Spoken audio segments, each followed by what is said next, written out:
बिस्मिल्लाहिर्रहमानिर्रहीम। अस्सलाम वालेकुम। कैसे हैं आप सब व्यूवर्स? यकीनन अल्लाह ताला के फजल करम से आप सब ठीक ठाक होंगे।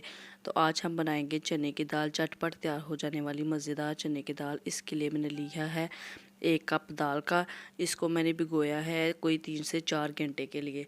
अब इसको बॉईल करने के लिए रख दिया है। इसको मैंने ना ज़्यादा देर इसलिए भिगोया था ताकि मुझे ना प्रेशर कुकर में ना इसको करना पड़े, गलाना पड़े। ऐसे ही ये बॉयल करेंगे तो अच्छे से गल जाएगी। हमने इसको बहुत ज़्यादा बॉयल नहीं करना, क्योंकि हमने ये रेस्टोरेंट स्टाइल जैसे कि हम होटलों में खाते हैं वैसी दाल बनानी है। तो इसके लिए मैंने 1 टमाटर को चॉप किया है, 1 अदद प्याज लिया है और थोड़ी सी अदरक, हरी मिर्च और थोड़ा सा जो सब्ज़ प्याज होता है ना, रिंग्स अनियन, वो भी लिए हैं।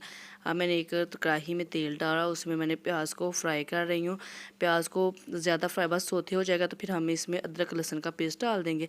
इसको हमने ज़्यादा नहीं करना। जब हम सब्ज़ी और दाल बनाए ना तो हमने प्याज को ज़्यादा ब्राउन नहीं करना होता, क्योंकि इस तरह वो अपना असर रंग जो है ना वो सब्ज़ी और दाल का वो ख़त्म हो जाता है, और प्याज का वो काला काला सा अगर हो जाए प्याज ब्राउन तो वो कलर आ जाता है। तो प्याज को हमने हल्का सा सोते किया। अब उसमें अदरक लहसुन का पेस्ट डालकर मैंने उसको अच्छे से भूनना है। उसके बाद मैंने वो ग्रीन अनियंस डालने हैं। अब उनको मैंने अच्छे से इनकी बुनाई करूँगी। उनकी अच्छे से बुनाई करने के बाद इसमें टमाटो ऐड किया। टमाटर ऐड करने के बाद इसमें हरी मिर्च, सब्ज़ मिर्चें मैंने ऐड की हैं, थोड़ी सी ऐड की हैं, क्योंकि ये हमने बाद में भी करनी है। अब इसके ऊपर हम लगाएंगे ढक्कन। इसको ज़रा स्टीम आ जाए, दम आ जाए, हल्का सा पानी को तड़के को लगाया पानी, ताकि वो साथ ना लगे। अब इसमें मैं स्पाइसेस डालने हैं सारे। लाल मिर्च डाली है और नमक, हल्दी, नमक हस्बे ज़ायका। लाल मिर्च मैंने डाली थी 1 टेबल स्पून और हल्दी थोड़ी सी हाफ। तो इसके बाद मैंने इसमें साबुत धनिया डाला है। अब इसको मैंने मसाले को अच्छे तरीके से भूनूंगी। इसकी अच्छे तरीके से बुनाई करने के बाद हम इसमें जो रखेंगे ना, अपनी दाल रखेंगे। दाल को हमने गलाना भी है और दाना भी पूरा हो, मिक्स ना हो ये, क्योंकि हम ये मिक्स दाल चना फ्राई बना रहे हैं, तो इस तरह से ये खरी खरी अच्छी लगती है। तो इसी तरह हमने इसको बनाना है। इसके अच्छे तरीके से हमने बुनाई करनी है।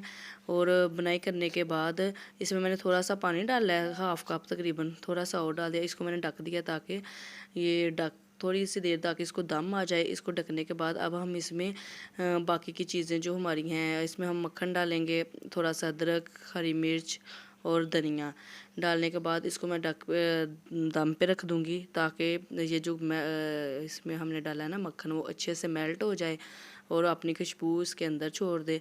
और ये देखिए हमारी मज़ेदार सी जो मक्खन था ना वो फ्रीज़ किया हुआ था, इसलिए उससे ज़रा मेल्ट होने में थोड़ा टाइम लगता है।